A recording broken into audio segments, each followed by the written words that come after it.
Bonjour à tous, bienvenue sur la chaîne YouTube Mécanique Sportive, c'est Nicolas. Aujourd'hui, je vous présente le nouveau Kia Niro. Niro, c'était un top des ventes, surtout dans sa version électrique et hybride.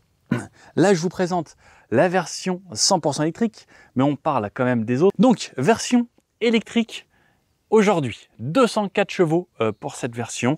Il existe la version PHEV, donc hybride rechargeable également, qui, elle, a pas mal de changements comparé à l'ancienne, qui fera 185 chevaux, avec un moteur 105 chevaux plus un 84 chevaux, et une version hybride simple, qui fera, elle, 141 chevaux. Comme d'habitude, on parle en détail de cette nouvelle voiture, puisque oui, elle est quand même nouvelle, nouveau style, nouvel intérieur, nouveau design, beaucoup de nouveautés. On fait un tour sur tout type de route, de la ville à l'autoroute, en passant par ces belles petites routes de montagne. On va essayer de voir un petit peu les consommations, mais c'est pas forcément sur ce test aujourd'hui que je vais vous donner les consommations les plus réelles.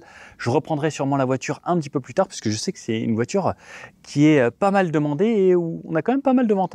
Kia Niro, à partir de 31 790 € pour la version hybride simple. Pour la version électrique, 100% électrique, à partir de 44 500 €.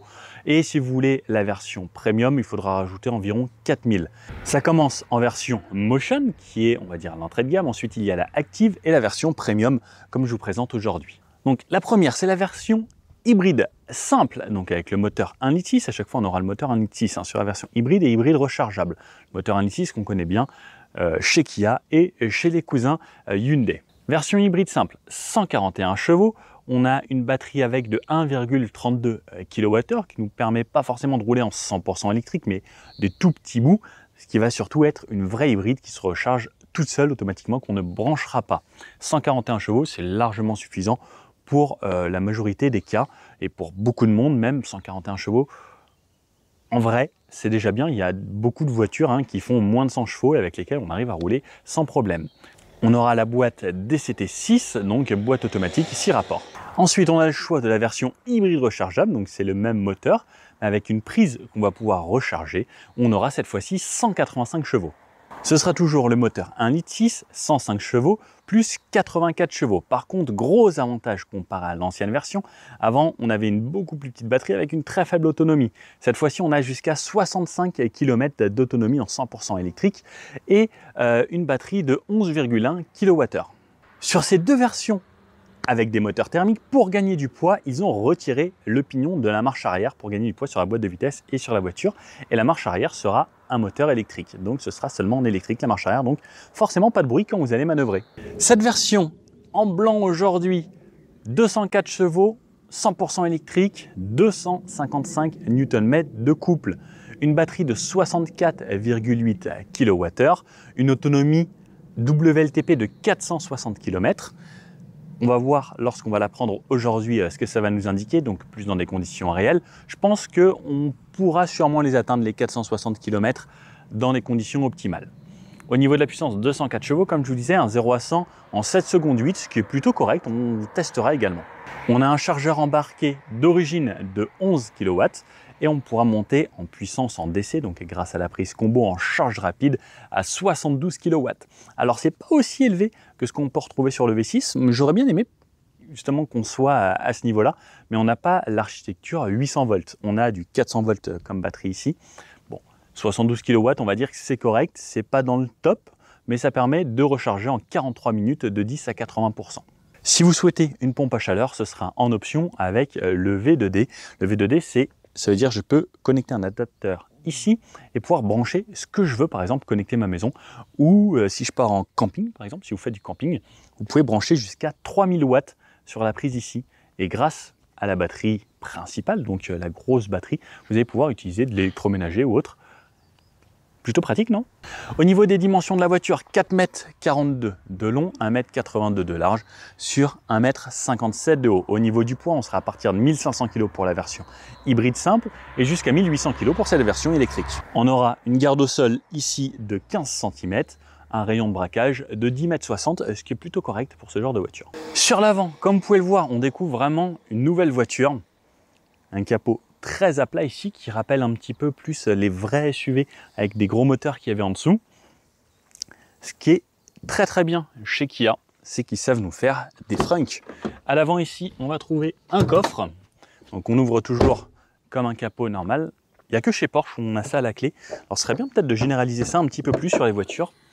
Les vérins, bien sûr, hein, puisque on a un coffre ici. Et lorsque je soulève, j'ai un petit coffre avec un filet, de quoi mettre mes câbles de recharge. Et on a environ 20 litres de chargement à cet endroit-là. Ça, c'est quand même un gros plus pour les câbles lorsqu'on part en vacances et qu'on veut recharger le coffre. Ensuite, on retrouvera toute la partie électrique avec le moteur qui est à l'avant. C'est une traction, cette voiture. Et les batteries seront, elles, sous le plancher. Le logo Kia, toujours avec cette allure un petit peu façon brossée que j'aime beaucoup. Un capot assez simple avec deux petites lignes ici, un petit bombage. Quelque chose d'agréable. En blanc, je le trouve sympa et ça reflète bien avec le soleil là qui me pique les yeux. On a un petit bandeau qui donne une sorte de façon un petit peu chromée sur le haut. Un peu plus bas, une sorte de petite calandre qui reprend un petit peu les couleurs du dessus avec du noir. Assez simple, hein, vraiment, on va se le dire. Ensuite, on a la trappe juste ici. On pourra retrouver donc la prise type 2 et la prise combo. Donc on pourra recharger en 11 kW et jusqu'à 72. Hop, on referme, elle est à l'avant. C'est pas forcément plus mal, ça dépend un petit peu des combinaisons que vous allez avoir. N'hésitez pas à me dire qu'est-ce que vous préférez vous, à l'avant ici, à l'avant sur un côté, à l'arrière, en plein arrière ou à l'arrière sur les côtés. Ensuite, le support de plaque, ici donc on est en Allemagne, une partie toute noire, très jolie, avec les radars qui sont ici, le gros radar à l'avant pour les ACC, donc ça va être les aides à la conduite, on va avoir la conduite de niveau 2, et en plus même le changement de fil automatique lorsqu'on va activer le clignotant sur autoroute. Des nouveaux feux ici, donc tout nouveau, avec une signature LED un petit peu différente. La LED de jour sera le clignotant lorsque vous allez tourner. Des feux bien sûr full LED, maintenant c'est un petit peu la norme.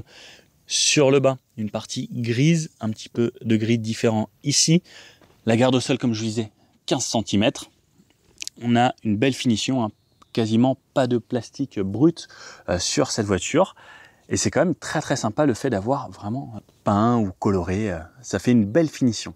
Sur le côté, toujours un petit peu ces codes USUV, mais c'est peint. Bravo. Alors, je ne sais pas s'ils ont écouté mes vidéos, mais en tout cas, quand c'est peint, c'est quand même beaucoup plus joli que des arches full plastique. Là, ça fait quand même une voiture bien finie et partout, hein, sur toute la voiture, comme je disais, quasiment pas de vrai plastique brut apparent. Donc, les arches de roue qui font pas tout le tour, comme vous pouvez le voir ici, ça s'arrête là. Donc ça se prend là-bas, on a le bas de caisse ici, on n'est pas vraiment tout en bas, cette partie, et là, hop, une petite démarcation avec ça ici, et cette partie, donc qui reprend la même couleur que les arches. Alors ça, on aime ou on n'aime pas, je vous avoue, c'est pas forcément ce que j'aime le plus, cette partie, mais cette partie assez spécifique, puisque là, ici, on a des prises d'air qui viennent jouer sur le CX, puisque l'air s'engouffre ici et vient ressortir dans le feu à l'arrière. On se dit que ça pourrait faire des bruits d'air et autres, et même à 130, rien du tout, on n'a pas de bruit du vent, et c'est bien fait, et que ça ressort dans le feu. Alors, c'est du style, je ne sais pas sur l'aéro de combien on peut gagner au niveau CX, mais j'aime bien que ça affiche quelque chose de nouveau et ça amène du style. Sur le côté des poignées, type frigo avec le bouton ici, puisqu'on peut rentrer en keyless, les rétroviseurs nouveaux avec le répétiteur clignotant ici d'une façon très originale. En haut, on a des barres de toit, la petite antenne type requin, une voiture assez sympathique. On a des jantes en 17 pouces aujourd'hui, on pourra avoir du 18 également. Je vous le montre également en 3/4 arrière parce que souvent c'est joli le 3/4 arrière. Et donc cette partie ici en forme de boomerang avec l'air qui sort par là. Bon, qu'est-ce que vous en pensez de ce nouveau Niro? Sur l'arrière, donc l'antenne type requin là-haut, un long béquet comme on a l'habitude, qui intègre un troisième feu stop qui traverse quasiment tout, une vitre arrière surteintée assez inclinée, on a l'essuie-glace bien pratique, logo Kia ici avec la caméra de recul, le haillon automatique, je vous montre juste après, le petit rappel Niro, puisqu'il faudrait le reconnaître effectivement comme il a pas mal changé. Toujours cette forme qui est reprise un petit peu partout sur les rétroviseurs, sur les feux avant, à cet endroit-là. Donc on a des petits rappels un petit peu partout et pareil, tout l'arrière en peint qui change vraiment la donne. J'aime beaucoup que tout soit peint et qu'il n'y ait pas ces plastiques apparents, ça fait vraiment une sacrée différence. On a les capteurs de recul juste ici et là, comme on peut le voir, grosse garde-sol, pas d'échappement ici bien sûr, puisqu'on a une version 100% électrique. Dans le coffre, donc j'ai le haillon automatique. on retrouvera jusqu'à 475 litres de chargement. Alors c'est un petit peu le fouillis ici, mais comme d'habitude, vous me connaissez, 475 litres, ça passe sans problème. Donc là j'ai une plage arrière en tissu, mais je peux me mettre ici sans problème, ça passe. Donc on n'a pas forcément une place énorme ici, mais lorsqu'on va pouvoir soulever cette partie ici, on aura encore un grand coffre juste en dessous. On a les sièges qui se rabattent en 2 tiers, 1 tiers, 1 tiers de ce côté-là, 2 tiers ici. Fixation top taser Isofix sur les 2 sièges d'extrémité. On voit ici les fixations. On a des bacs de rangement de chaque côté. Là par exemple ici, j'ai mis mon manteau. Et de l'autre côté, on peut faire exactement la même chose. Une petite LED et c'est tout. Après, c'est de l'accès au feu. Pas de prise 12 volts ici. J'ai une poignée ici, je vais refermer à la main, ou le petit bouton, pour reverrouiller le coffre. Alors, à l'arrière de cette voiture, première chose, moi, qui m'a réjoui, c'est l'ouverture de cette porte, vous avez vu. Alors, elle ne se trouve pas à 90 degrés, mais comparé à beaucoup, je trouve qu'elle se trouve extrêmement bien, ce qui permet d'avoir une très bonne accessibilité à l'intérieur. Pareil, j'ai de l'espace, alors l'ouverture est très grande, je viens m'asseoir, et vraiment, je sens que c'est accueillant. La voiture, elle me dit, ouais, rentre. Allez, je referme la porte. Donc une porte quasiment tout en plastique, des petits accoudoirs avec un tissu un peu technique. Sinon, c'est du plastique partout. Bon, c'est un petit peu travaillé, c'est gris, c'est pas noir. Déjà, j'aime bien aussi, c'est un petit peu plus lumineux. Avec la commande de fenêtre et siège chauffant pour les 2 sièges sur les côtés. Au niveau des genoux, j'ai énormément de place. Le siège en plus, il s'est reculé parce que c'est un siège électrique. Dès que je sors, il se recule. Regardez l'espace que j'ai aux jambes. C'est juste excellent. Plancher totalement plat, nouvelle version 100% électrique, donc plancher totalement plat. Ça, c'est une très bonne chose parce que si je veux me balader dans la voiture ou autre, ou me mettre un petit peu sur le côté, je peux faire ce que je veux. J'ai beaucoup de place. J'ai des aérateurs ici, comme chez Kia on connaît les ports USB-C incrustés dans les sièges ici, les sièges avec ces pochettes. Alors moi je suis pas forcément hyper fan de ces parties plastiques parce que c'est plus dur, je préfère quand c'est un tissu, mais d'un côté c'est plus facile à nettoyer, ça s'abîmera sûrement moins vite. Toujours ces appuis-têtes très spécifiques qui ressemblent à un truc vraiment futuriste chez Kia. Moi mes sièges, alors ils sont très peu creusés, il y a des petits bombages sur les sièges mais ils sont très peu creusés, donc je pense qu'à l'arrière le maintien sera pas optimal. Ils sont assez fermes comme à l'avant. Mais on est pas mal. Au niveau de la tête, j'ai beaucoup d'espace. Au niveau des pieds, j'ai de l'espace, des genoux. Je suis bien, les fenêtres sont très grandes. C'est assez lumineux, elles sont surteintées et ça fait du bien. Par exemple, aujourd'hui, il y a beaucoup de soleil. Mon accoudoir avec la petite languette. Non, il est un petit peu plus haut que celui du côté. Ça, c'est un petit truc qui me perturbe un peu. Pas de trapaski ici, double porte-gobelet. Si je remonte ça, là je disais j'avais mes aérateurs et ici la place du milieu. Alors ce qui est bien, c'est que j'ai de la place pour les pieds à cet endroit-là. Au niveau de la tête, c'est pareil, j'ai toujours de la place, je ne viens pas du tout toucher là-haut. Il me reste encore quelques centimètres et en plus c'est creusé sur la partie arrière. Ça remonte un tout petit peu, donc en vrai, c'est très très spacieux. La 3e ceinture est intégrée ici. Fixation Isofix et top taser comme je disais sur les côtés. Si je rabats la banquette, la ceinture est accrochée à la banquette grâce à ça là. Et là j'ai un vrai plancher plat, donc il est vraiment plat comparé à d'autres où c'est beaucoup plus relevé. Et là on a jusqu'à 1600-1700 litres, alors j'ai plus le chiffre exact, mais ça laisse beaucoup d'espace à ce moment là. Bon, à l'arrière on est quand même vraiment pas mal hein. Bon, là il y a des copains qui sont venus nous rejoindre, des copains journalistes, et je vais vous présenter l'intérieur de celui-ci. Donc là le siège recule. La portière, donc elle ressemble à ça ici à l'intérieur. Donc on a les parties moussées ici sur l'avant. On dirait une sorte de cuir ici. La poignée ici, donc avec la finition qui allonge un petit peu, des parties plastiques. Comme on peut le voir, c'est pas noir, c'est un peu gris. Donc mémorisation des sièges, les rétros, verrouillage du véhicule, les fenêtres et verrouillage pour les enfants. Une petite poignée ici avec un petit peu de caoutchouc au fond pour y mettre des petites pièces ou autre, ce qu'on veut, et la portière. Le Harman Kardon. Ici, d'habitude on a du Meridian, on a du Harman. Les sièges ressemblent à ça. Donc ceux-là sont perforés ici, comme vous pouvez le voir, parce qu'on a les sièges ventilés. Alors c'est une sorte de texture un peu spéciale. Les appuis-têtes toujours très particuliers de chez Kia que j'aime bien, où on peut mettre par exemple une veste à l'arrière ou autre. Les sièges électriques à cet endroit-là, donc on règle l'avance, le dossier et ça dans le dos. Le pédalier ressemble à ça, pédalier aluminium aujourd'hui avec du caoutchouc, donc on a un bon grip. Le petit rappel Niro, petite baguette ici, le volant qui est réglable en hauteur et en profondeur. Et on va aller se mettre à l'intérieur. Alors j'aime bien ici, on dirait une sorte de carbone forgé qu'on peut retrouver chez Lamborghini, mais là c'est pas du tout pareil, surtout que c'est du plastique, mais ça amène un style, hein. Qu'est-ce que vous en pensez? Allez, je démarre la voiture, donc là mon siège se avance pour me mettre dans la bonne position, démarrage, et là, donc j'ai le Kia qui s'affiche là-bas, on va couper la radio, et surtout je vais me reculer pour vous donner une vue un petit peu plus générale de tout cet intérieur. Donc, le volant Kia, comme on connaît, en gris aujourd'hui, qui va bien avec tout cet intérieur un petit peu gris. Nouveau logo Kia.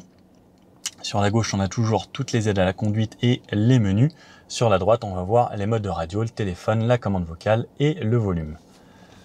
Les drive modes juste ici. Donc, on aura 3 modes de conduite.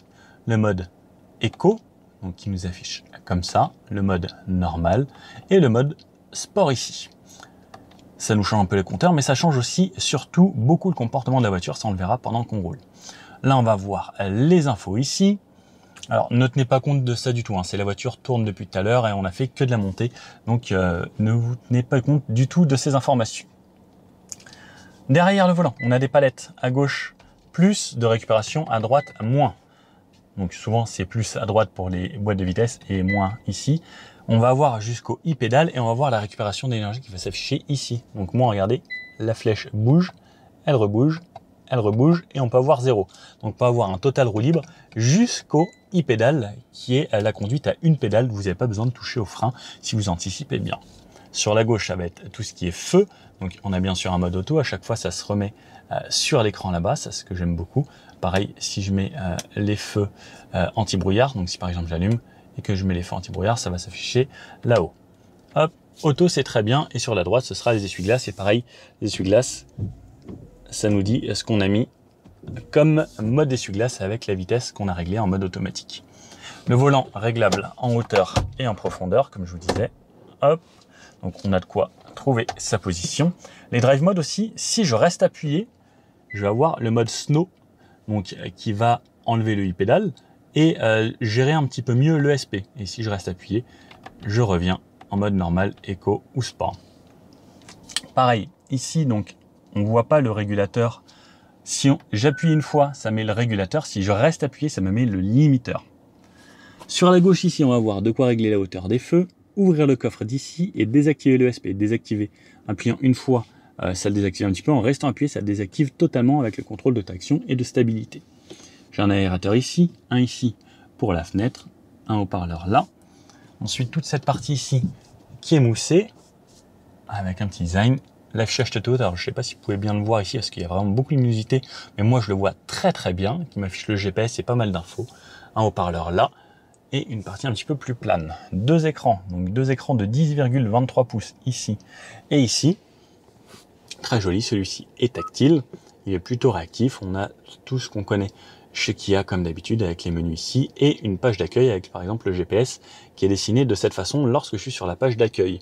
Alors ça c'est plutôt sympa, ça change et c'est quand même assez original. La touche des warnings ici, si vous voulez revoir un petit peu le menu et en map par exemple, voilà le GPS. Deux aérateurs ici, là on va retrouver comme dans le Kia EV6, une partie qui va servir à deux choses à la fois. Regardez ici c'est tactile et tout ça est un écran, lorsque j'appuie ici ça change. Vous pouvez voir ici le côté clim et le côté navigation. Donc, lorsque je suis de cette façon, cette touche, c'est le volume. Le volume Harman Kardon est vraiment très sympa et la qualité sonore aussi. Et lorsque je rappuie ici, je vais passer sur la ventilation. Donc, avec la clim, les vitesses, où je vais me faire ventiler. On a du bizone, on peut synchroniser les deux, ou chacun sa zone à soi. C'est pareil, là, je vais régler mes températures. Et si je veux régler la puissance, ce sera ici. Et c'est très réactif, comme vous pouvez le voir. Ensuite, en dessous, je vais avoir prise 12 volts en tirant ici, USB pour mettre de la musique ou connecter mon téléphone, Android Auto, Apple CarPlay. Ici, seulement de la recharge et chargeur par induction un petit peu plus bas, juste là. Le bouton pour démarrer la voiture, ici, on peut voir c'est marqué EV, donc EV pour électrique véhicule. La commande de boîte maintenant, donc sur ce Niro de cette façon. Si je passe en drive, frein et je tourne à droite, je suis en drive. Si je passe en reculé en allant sur la gauche, j'ai mes caméras qui s'affichent de cette façon, avec mes radars de parking et une caméra qui est en HD. Parking, je touche ici. Ensuite, on peut voir de chaque côté pour chaque personne le siège chauffant ou ventilé. J'ai 3 positions à chaque fois. Hop, les bip-bip de parking, activer la caméra d'ici si je le souhaite. Le volant chauffant, le auto-hold pour ne pas avoir à freiner lorsque je suis à l'arrêt si j'ai pas activé le e-pédale. Le frein de stationnement, ici, double porte-gobelet, mais surtout qui est dans une grande zone comme vous pouvez le voir. Donc quand je vous ouvre tout ça, on peut même retirer cette partie ici, je pense. Et oui, regardez, ça nous fait vraiment une très très grande zone. Donc ça fait beaucoup de stockage et surtout, ce qui est bien, c'est que je peux rabattre ces petits porte-gobelets pour avoir vraiment un espace énorme pour mettre des choses un petit peu plus grandes. Et j'aime toujours ce genre de choses. C'est très très cool. La clé ressemble à ça. Donc on a le mode comme on a sur le V6 pour sortir la voiture du parking lorsque je suis pas dedans. Si par exemple 2 gens sont collés très proches de moi, je peux avancer et reculer la voiture de l'extérieur. Le verrouillage et voilà la clé. Le siège passager donc, ressemble à ça avec son appuie-tête. Les sièges perforés ici. La portière en gros et la boîte à gants. Un petit bouton et une boîte à gants plutôt simple, pas très spacieuse, mais juste de quoi mettre tout ce dont on a besoin dans la voiture. Un petit peu de place ici, et puis voilà, sur le haut rétroviseur là, on a la touche SOS, les lumières, et pare-soleil, un miroir assez grand, et la lumière qu'on allume soi-même, donc pas forcé. Et voilà le plafond, et la vue sur les sièges arrière. Bon, je pense qu'il est temps d'aller l'essayer et voir ce que ça donne sur la route, cette version électrique. Bon allez, c'est parti donc dans ce nouveau Niro qui ressemble à un petit Kia EV6. Donc là j'ai choisi la version 100% électrique. Comme je vous disais, il existe 3 versions, soit hybride, hybride rechargeable ou électrique. Donc HEV, PHEV et EV. On a les nouveaux standards, comme vous pouvez trouver dans les nouvelles voitures. La boîte de vitesse ici. Ça part, j'ai mes sièges. Hop. Donc là, on a une version premium, car spécification, ce qu'on a ici, avec, je sais bien, j'ai toutes les infos ici. Une petite boucle, on est en Allemagne, et c'est parti. Donc, alors déjà, je vois que dès que je relâche la pédale d'accélérateur, la voiture avance. Là, je suis en quel mode? J'étais en mode normal. On va commencer en éco, comme d'habitude, j'aime bien le mode éco. Pour la ville, c'est agréable. En mode éco avec 100%, alors je suis pas à 100% exactement, je dois être à 98%, ça m'affiche 416 km d'autonomie, ce qui est vraiment correct, hein. Quand ça vous l'affiche, en plus chez Kia ils sont quand même assez raisonnables sur la différence entre les autonomies annoncées par la voiture et l'autonomie réelle. Donc 415 km, ça devrait être quand même plutôt pas mal. On va voir en même temps les consommations qu'on va réaliser pendant cet essai. Et on découvre tout de suite aussi toujours ce confort de l'électrique.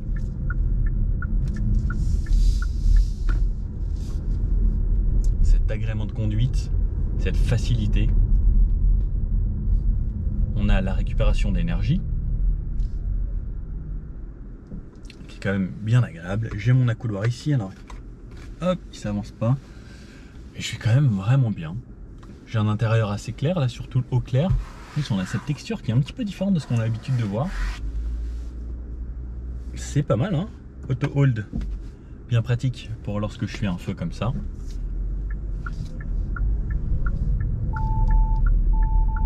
J'ai l'avertisseur d'angle mort. C'est toujours très confort les voitures électriques, c'est toujours très silencieux. J'aime tellement pour la ville. Ça vous change le quotidien de rouler en voiture électrique. La direction Kia, elle est plutôt précise.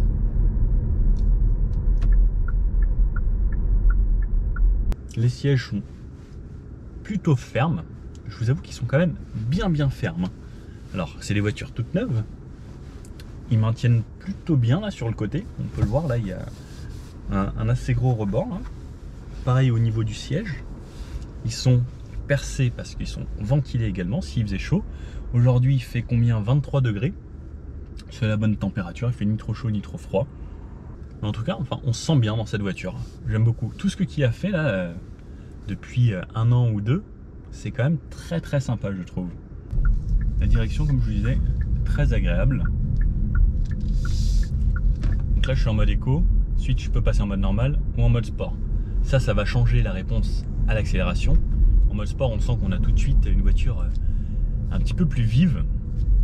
En mode normal, c'est vraiment le bon compromis entre les deux. Par exemple, là, je suis passé en mode sport, ça m'indique 390 km. Lorsque je repasse en mode éco, ça m'indique 414. Et c'est pareil, si j'éteins la clim, je passe de 414 à 430.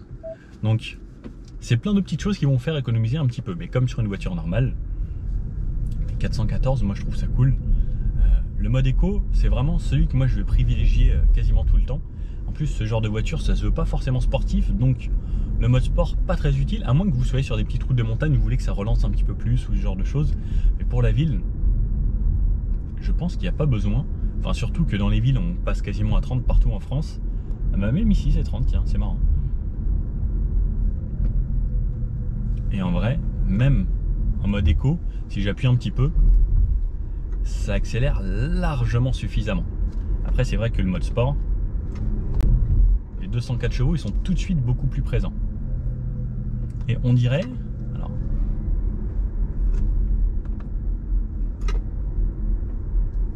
ah oui, la récupération d'énergie est aussi totalement différente lorsque je suis en mode sport ou lorsque je suis en mode éco par exemple. En mode éco, j'accélère, donc ça accélère moins fort, mais ça régénère moins fort. Lorsque je suis en mode sport, j'ai l'impression que ça régénère tout de suite un petit peu plus. Enfin, c'est la sensation en tout cas qu'on est à basse vitesse. Alors, ce qui est super bien chez Kia, c'est qu'ils ont le iPedal. Le iPedal, c'est la conduite à une pédale. Ça veut dire que là, j'ai pas besoin de toucher à ma pédale de frein. Je peux toujours laisser mon pied gauche sur son repose-pied. La jambe gauche se repose tranquillement. Et si j'ai besoin de m'arrêter, si j'anticipe bien, je conduis seulement avec la pédale d'accélérateur. Et si je relâche, donc là, en relâchant, on a vraiment une vraie décélération lorsqu'on est en iPedal. Donc en iPedal, la lettre I. Donc là, par exemple, ça ralentit devant. Et la voiture va aller vraiment jusqu'à l'arrêt complet avec le iPedal. Donc on a toujours plusieurs niveaux de récupération d'énergie. On a 3 niveaux. Donc c'est plus marqué level 1, level 2, level 3. C'est en bas ici dans la barre avec le niveau. Et là par exemple, hop. Et si je veux me mettre iPedal, c'est au max. Et ça c'est quand même vraiment bien. Parce que pour la ville, quand on anticipe bien, c'est vraiment pas mal. Là par exemple, je ralentis juste avec la pédale et là il y a un feu. Hop, je vais aller m'arrêter. C'est vert. Ah non, c'est orange là. Et là je touche à rien et la voiture va jusqu'à l'arrêt. Et ce qui est très bien, c'est que c'est très fluide la façon dont la voiture va s'arrêter. Ça va pas être comme quand vous freinez où ça va être à la fin. Là c'est vraiment tout doux et c'est vraiment bien. Mais pareil, s'il y a une voiture devant, la voiture, alors il faut pas arriver trop vite, mais elle va anticiper l'arrêt et elle va venir ralentir doucement et un petit peu plus fort. Si vous arrivez un tout petit peu trop vite, elle va freiner un petit peu plus pour aller se coller à l'autre voiture. On accélère un petit peu plus, là on est à 70. On a une sonorisation qui est vraiment bonne dans cette voiture. J'entends juste un petit peu de bruit de roulement. En vrai c'est vraiment pas mal, hein. Elle est très agréable. J'entends peu les autres voitures. Je suis toujours avec mon e-pédale, donc là je conduis vraiment juste une seule pédale. Dès qu'il y a besoin de ralentir, ça se fait tout seul. Donc là on va arriver sur l'autoroute il me semble. Alors je connais pas trop les routes allemandes. Et là je vais réaccélérer. Allez hop. Ça accélère vraiment bien. Et là ils ont l'air de rouler tous plus vite que moi. Ah, je crois que c'est sur une route non limitée. Donc là je suis à 110. 120, allez, on va se mettre à 130 directement et on fera le reste après. Donc 130, on a très légèrement du bruit du vent, qui est quand même vraiment bien contenu. On entend un petit peu les camions, mais ça c'était un gros camion qui faisait beaucoup de bruit. Léger bruit du vent sur le haut du pare-brise, sinon c'est plutôt bien insonorisé.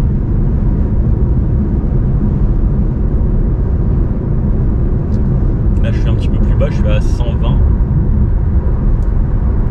Très léger bruit de roulement.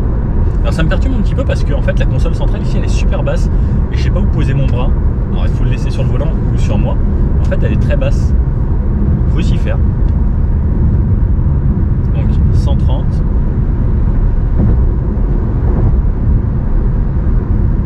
Oh, ça roule bien. C'est agréable. On sent qu'on peut faire quand même de la route avec la recharge. Alors c'est pas des recharges ultra rapides comme sur une EV6 par exemple. Là on est à 72 kW. Permet en 45 minutes de faire une recharge de 10 à 80%.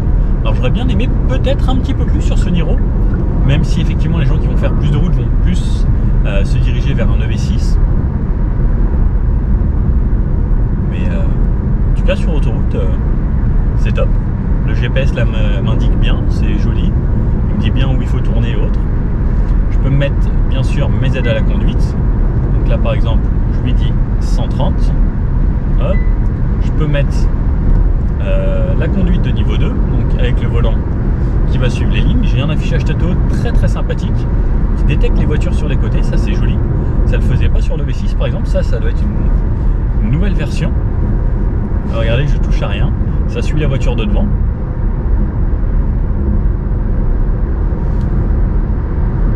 Non, c'est vraiment pas mal. Il faut garder les mains sur le volant. On a également l'assistant au changement de voie sur le Niro, ça c'est très sympa parce que souvent c'est sur des véhicules assez haut de gamme. Donc ça veut dire par exemple là je suis sur l'autoroute, je mets mon clignotant en tenant le volant, ça m'affiche un affichage tête haute que ça va changer de voie. Là je ne touche plus à rien, elle change de voie et elle enlève le clignotant.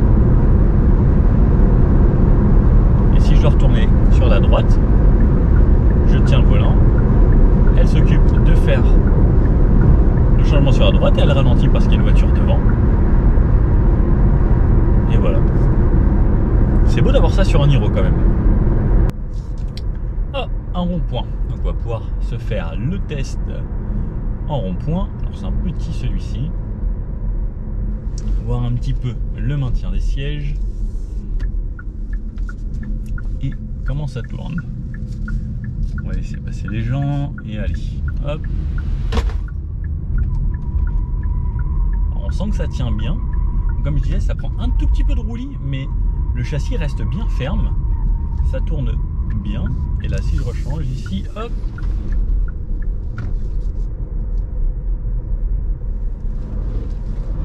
Il y a un tout petit peu de roulis au début. Ensuite, on sent que le châssis reste quand même assez ferme. Qu'est-ce qu'il me raconte, lui? Next, non. Non, pas ça. Et franchement, le rond-point était pas mal. On est bien maintenu dans les sièges. Là, je peux me remettre mes aides à la conduite. 80 ici. Donc, le châssis a l'air plutôt bon, plutôt dynamique. Là, j'étais juste en mode éco en plus. Ouais, la voiture se comporte bien. Juste sur le début, comme elle se veut quand même assez confortable. Ah, non, c'était pas du gravier. J'aimerais bien faire un petit test sur des routes un petit peu plus dégradées parce que là, en tout cas, c'est super confort. Voir ce que ça donne sur ce genre de petite route dans la forêt. Comme je vous disais, c'est hyper agréable. Je trouve ça très sympa. Alors ici il y a un parking. Je vais faire demi-tour parce que tout à l'heure j'ai vu un petit chemin et on va aller se le rechercher, ce petit chemin. Voir ce que ça donne un petit peu plus en off-road. Ouais, on peut même se faire un petit 0 à 100 là. Je vais repasser en mode sport. Allez, full gaz. 80, 100. Ah, ça marche bien. En fait, on voit que c'est constant, c'est très linéaire. c'est pas, on se prend pas un coup de pied au cul, mais en fait ça y va super bien. Et les réaccélérations, en fait ce que j'aime bien c'est que c'est une courbe qui est vraiment lissée. Et on est déjà là. Je pensais que c'était plus loin. Donc là, hop, le rayon de braquage, un petit peu plus, je crois c'est 10 mètres 30. Et là, donc, hop, off-road. Je vais essayer de pas trop la salir. Chemin. Et ben même sur les chemins, le confort de la voiture. Non, franchement, c'est hyper confort. Je suis assez bluffé. Demi-tour. Hop. Marche arrière. Caméra de recul HD, ça c'est vraiment bien.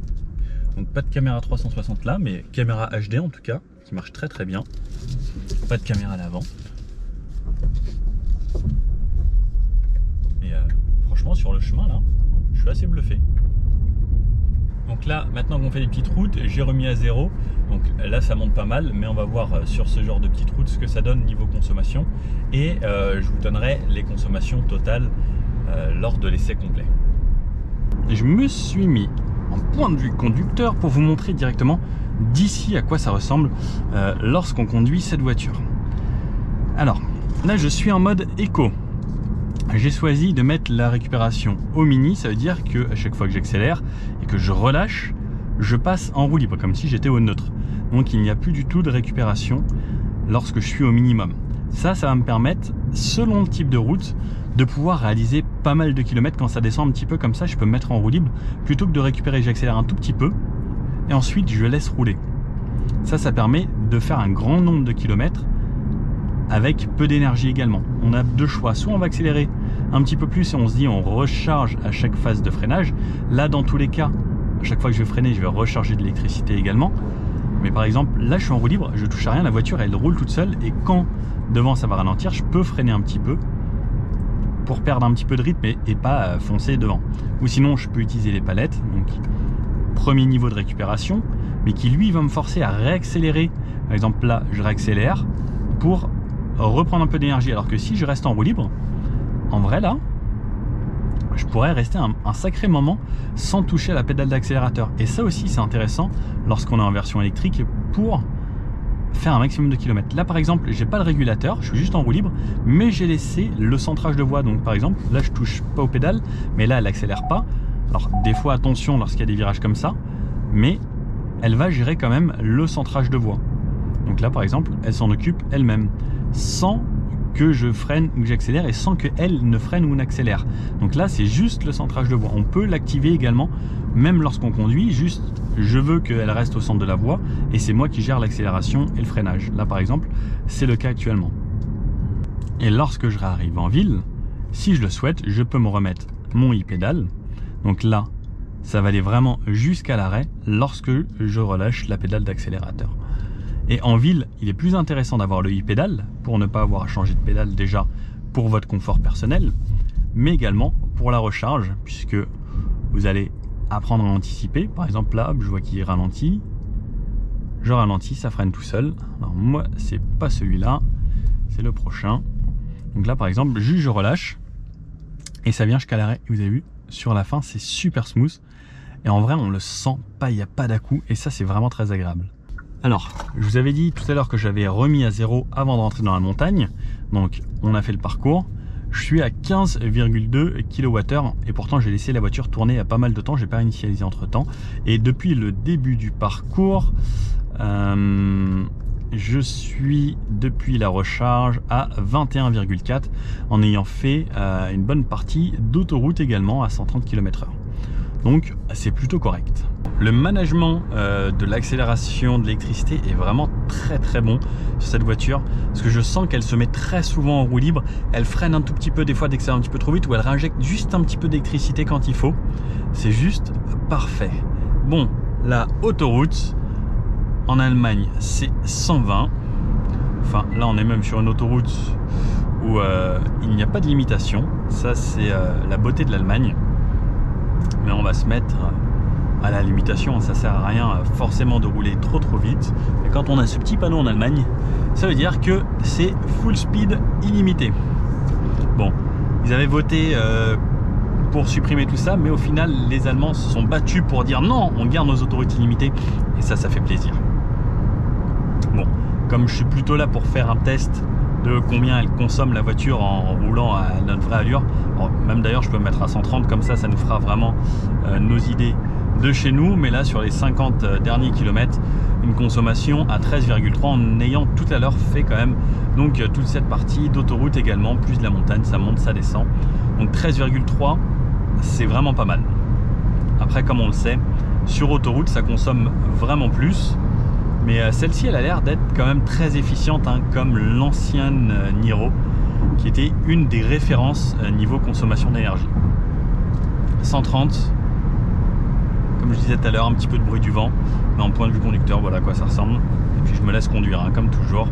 Alors je sais pas si vous voyez l'affichage tête haute, on voit qu'il y a des éléments sur le côté et autres quand il y a un véhicule qui passe. Bon, c'est vraiment pas mal, hein, et elle se remet dans sa voie toute seule. Bon alors, cette version électrique, qu'est-ce qu'on en pense? Bon, l'électrique, hein, comme on le sait, c'est quand même super confortable, c'est un avantage au quotidien, c'est agréable, ça fait pas de bruit, c'est calme. Le Niro, c'était quand même déjà une bonne référence au niveau des consommations, hein. Là, pareil, aux alentours des 16 kWh au 100, ce qui est vraiment très correct. Il y avait tout type de route, même sur l'autoroute. Alors, c'est pas un test très longue durée, si un jour on a besoin. Et j'essayerai d'en refaire un petit peu plus poussé, comme j'ai pu le faire avec le V6, le Ioniq 5 ou d'autres véhicules où je teste vraiment l'autonomie réelle, à reprendre en parc quand j'aurai le temps pour faire vraiment, par exemple, une semaine avec pour avoir des vrais consos. Mais en tout cas, là, sur le terrain et sur cette boucle, c'était quand même très agréable. Bon. À partir de 44 500 € environ pour cette version 100% électrique, comme je vous disais, on a le choix soit entre un hybride rechargeable ou une version 100% électrique. N'hésitez pas à me dire vous dans les commentaires quelle est la version qui vous intéresse le plus. Est-ce que ça vous tente que je fasse l'hybride rechargeable ou pas? En tout cas, sur la chaîne, il va y avoir donc cette vidéo et une vidéo avec la version hybride simple qui va sortir, je ne sais pas trop quand, peut-être qu'elle est déjà sortie ou peut-être qu'elle sortira dans quelques jours. N'hésitez pas à revenir checker tout ça. Bon. Si vous avez bien aimé, un petit pouce bleu comme ça, n'hésitez pas à vous abonner. Et ça m'aide moi aussi à vous faire ce genre de contenu en avant-première et toujours essayer de faire grandir cette communauté qui me fait tant plaisir et vous me faites tant plaisir. Je vous dis à bientôt pour une prochaine vidéo. Ciao!